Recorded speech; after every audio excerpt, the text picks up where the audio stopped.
Well, holding off on buying a home until rates head down, well, you might have a long wait ahead of you. That's according to Goldman Sachs. The firm revising its mortgage rate forecast higher for the end of 2023 and 2024.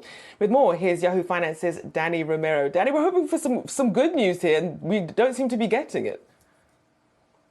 Not at all, not one bit, Rochelle. Goldman Sachs housing economists no longer think that mortgage rates will fall this year. Instead, they will stay running high. The bank revised their forecast, saying that mortgage rates will end the year at 7.1%.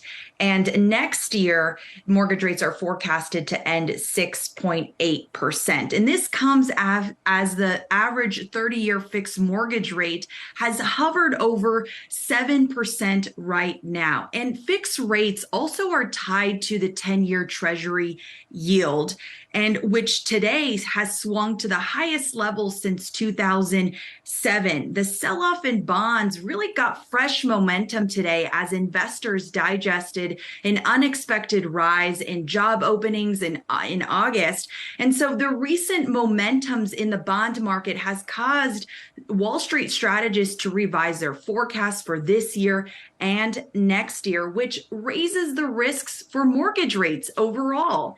And for home buyers, purchasing power has diminished.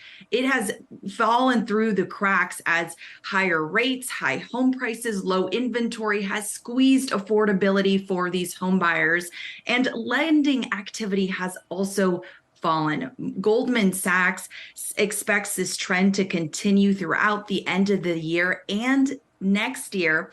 The reason why they are forecasting their call for mortgage originations to hit next year about $1.35 trillion for next year. So definitely a major cut there, Rochelle.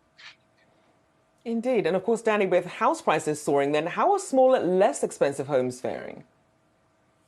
A smaller home is the way to go. Goldman Sachs says that smaller and lower price homes have had such strong home price appreciation compared to higher and more expensive homes. For example, Miami saw this trend really grow with some strong gains. Low priced homes saw a 5.6% gain in home price appreciation over the past 12 months, while high home prices in Miami only saw a 0.3% gain. The reason, it's become a natural adaptation for home buyers to actually pick a smaller home. And the reason, especially for first-time home buyers that are challenged by the affordability issue, that has become their preference.